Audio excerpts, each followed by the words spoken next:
Hey everyone, welcome back to the channel.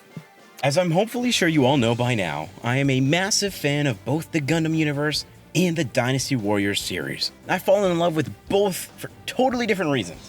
One gives us epic space dramas, philosophical clashes, and giant robots. Come on, giant robots. The other? Satisfying hack and slash mayhem with armies of enemies flying through the air. So when they made a game that combined both of these things, you better believed I jumped on it.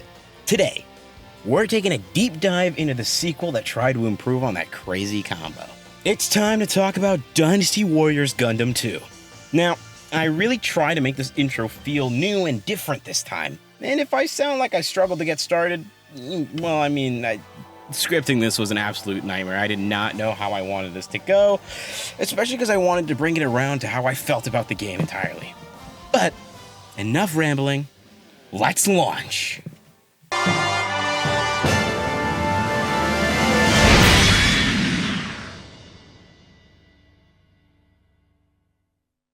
Dynasty Warriors Gundam 2 was released on December 18th, 2008 in Japan, and then dropped everywhere else worldwide on April 21st, 2009. Like the first game, it's a mashup of warrior-style action and the Gundam universe. You pick a mobile suit and a pilot, jump into missions, and start slicing up hordes of enemies. Classic Warriors formula, just space is there too. Story-wise, the game focuses heavily on the Universal Century timeline like last time, bringing back the key characters from Mobile Suit Gundam 79, Zeta Gundam, and Double Zeta. This time around, however, Char Aznable is finally in the main roster of the story, from the beginning. Thank God, dude, that's my favorite character. But, strangely, Shirako and Haman are not. Instead, we get Amuro Ray and Char, and their Char's counterattack versions, who you unlock by beating their respective character stories. Each main UC character, except a couple of movie-only or side characters, gets a solid 8-mission story arc, with short, easy-to-read timeline summaries before each mission. Honestly, I love this. It's great for both newcomers and veterans who want a quick refresher before jumping into battle. Let's talk about the stages. A lot of missions are copy and pasted straight from the first game. Same layout, same events, same everything. Now I get it. Time and budget exist. But come on! Even a little remix in dialogue or map design would have helped. That said, new stages? Oh, I absolutely love them. You get to battle across Kilimanjaro, Texas Colony, and Hong Kong. These locations finally highlight some of the most memorable scenes in the anime. Seeing these in 3D with massive battles raging around you, pure Gundam fan service. And I'm all for it.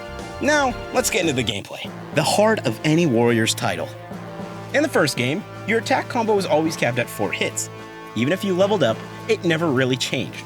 Sure, you could chain it into a loop, but it felt static and repetitive.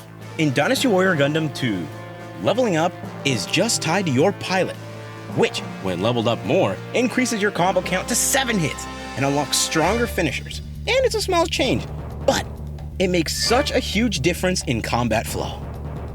Boosting also feels way better now.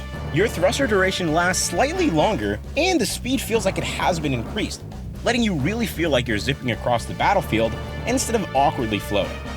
One downside, though, I will say, is the transformation mechanic. One downside? They completely removed the transformation mechanic. You know, like the ones that the Zeta Gundam had, the Wing Gundam, the Epion. It doesn't exist anymore. You don't get that fast speed boost like you do in the original game. Instead, it's just the basic one, and I kinda miss that. And I get why. It probably broke pacing, but still, it really hurts to see that go. I never actually brought this up in the last video, so I'm here to fix that. How are stages broken down? Stages are broken into control zones, or bases, color-coded. You have your blue for your team, red for the enemy team, and usually yellow is a third party. So think of a battle like Grips 2. You have the forces led by Shirako, and the forces led by Haman. To capture a base, you have to wipe out its enemies. Sometimes that's easy. Other times, the base is protected by a defense captain, and you must take it out first before it's yours. Some special zones will also trap you inside, or won't let you leave until certain conditions are met. This adds a nice layer of tactical thought that wasn't in the first game, and I really do enjoy this change as well. I really like this change because it adds a nice little layer of tactical thought that wasn't in the first game, especially for those closed-off bases, because they introduce something brand new to this game, and that's the mobile armors. Mobile armors are finally in the game. This is the first time they finally get added to the series, and I'm so excited with which ones they decided to pick. You get to finally see the Big Zom, the Psycho Gundam, and the Mark II. And you get to see a special one in Char's counterattack. I just forgot the name of it, I'll be honest with you. Awesome, right? It's so cool to see a giant enemy in one of these games. I don't even remember the last time a Dynasty Warriors had one. I don't even think a Dynasty Warriors game really had one to begin with. But they kind of suck to fight. That's the worst part. They barely take any damage from any normal attacks. To beat them, you have to use the brand new attack called the Charge Attack. You hold down the attack button to unleash a powerful strike that stuns them. Once stunned, glowing arrows will point to weak points on their body. Hit those weak points and eventually you'll knock them down, and then you'll get a chance to damage them even more. Cool idea on paper. In reality, it breaks the flow of combat and becomes a slow, clunky chore. Still though, seeing these units in 3D is hype as hell. I can't tell you, when I first saw that Big Zom, I was losing it. Moving on from that, we have to talk about the Muso attacks. I have to be honest, Muso attacks in this game just aren't it. Instead of making the Muso attacks more interesting and stronger the higher level they are, this game treats it a lot differently. The higher the Muso gauge is, all your different Muso attacks just last longer. But you do have 3 different ones, which I think is kind of cool. Your first one's your standard one. It just obviously lasts longer and will obviously do more damage. But you also get an air attack, and you also get a very specific one with your partner. This one always seemed to be the strongest one, and it was locked behind partners. I think that's such a bad idea. Oh man, I still remember Domon's level 3 was absolutely awesome in Dynasty Warriors 1, but in Dynasty Warriors Gundam 2, I think we said Dynasty Warriors Gundam 1, but whatever, they're just really boring. It's just such a downgrade. There's no real growth to it. The reward for building your gauge just doesn't really feel good. And it brings me to talk about the new Gundam and Sazabi, which, speaking of the new Gundam and Sazabi, I am so disappointed with them. Man, these are supposed to be some of the strongest suits in Gundam, ever. But in this game, I don't know, they just kind of feel weak. I'm not sure, man. Maybe it's because when I was getting the parts, they weren't so strong, they weren't the strong ones yet, but their Muso attacks didn't really, feel good. It wasn't like some insane funnel attack. It was just a basic flurry of funnels in front of them or around them. It just wasn't it, man. Oh my god, I absolutely did not like it at all.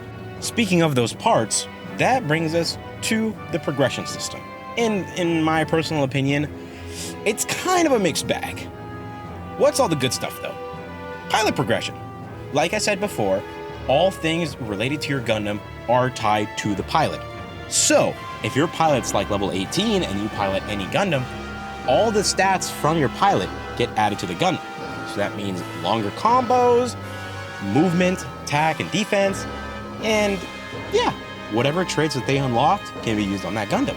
I think that making everything on the pilot is such a great change because the leveling up for both the pilot separately and the Gundam it was too much. There was just way too much going on, especially with the pilot and Gundam level difference. The grind would be infuriating.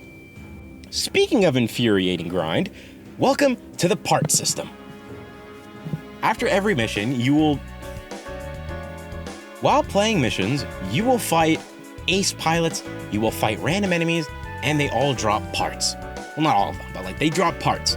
And at the end of the mission, you get different parts based off different body parts of the mech, from head, body, arms, and legs. And they're all ranked from 1 to 4. Each one gives new things, body gives you an extra Muso gauge, but overall, they all give extra stats. But it's completely RNG based. So, in a situation like I had, Where Sazabi, I was playing the Sazabi, I only had rank 2 Muso gauge for the final mission.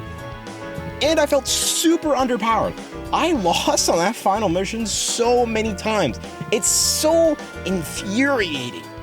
I really don't like RNG for these kinds of games, especially with stuff that's really this important. But I digress. You see, parts are also part of this secondary system called the Mobile Suit Lab. In theory, it allows you to attach ability to parts, upgrade them within their limits, and develop new parts by combining old ones. But the results are still random. You might get a killer rank 4, or you might just waste materials. I unfortunately was not ever able to get this to work, so I have to do some research on how it works. So thank you, Gundam Wiki. Thank you a bunch of different videos that I saw. Thank you so much. I did not know what I was doing. However, official mode is not the only mode that exists in this game. There are 2 more modes, mission mode and versus mode. In mission mode, it brings back all the classic non-UC characters that we had in the original game, while also adding a bunch of characters from Victory, F91, Seed, and a couple extra characters from Turn A. Not to mention, once you beat an official mode story, you unlock a bunch of NPCs from that story and all versions of that character that exist.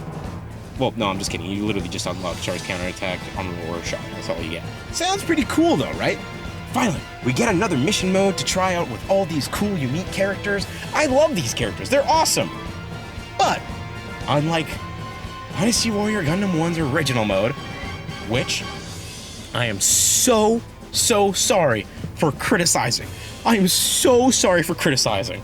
I can't believe I said that the story's so complicated to follow, because there's just no story in this one. It's literally just dialogue blurbs in the terminal. Then you unlock more missions. It lacks that same personality, structure, and fun that the first game's crossover Chaos had. Fuck! I'm so mad I can't even like say this in the script properly. Just cut and come in. And then there's also versus mode. It's a 1v1 versus mode where you and a friend can fight waves of enemies, enemy aces, or do a survival challenge on low HP. Plus, there's co-op and story mode as well. I think it's in mission mode too. I do not remember as of writing the script, and I don't want to go back to mission mode. So I'm really sorry. Unfortunately, I didn't really get to try it because I'm lonely. So, where does Dynasty Warriors Gundam 2 stand? I personally think it definitely improved over the first game. The story is a lot better, more mobile suits, more fun, new stages, and the tactical gameplay changes were fantastic. I think they're awesome. However, there is a lot of things that kind of suck. The Muso system is really bad. The RNG-based progression for your mechs also really sucks. And the mobile armors just feel way too clunky to fight. And I think it really kills the momentum. That said though, if you are a fan of Gundam or Warriors like me, this is still a must play. It captures that Gundam fantasy of piloting your favorite suit into an all-out war. And that's still pretty damn cool. Thank you so much for watching. If you enjoyed the video, hit that like button. Maybe also hit subscribe, I would really appreciate it. Why don't you also tell me what your favorite Gundam is, like in the last video? It'd be really nice if you did.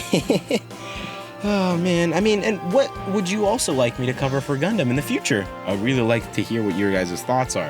I'm going to be taking a break from Dynasty Warriors Gundam to focus on another Koei Tecmo game. I will not reveal what game it is because I've kind of a hatred for it. I'm not going to lie. So that's going to be a secret.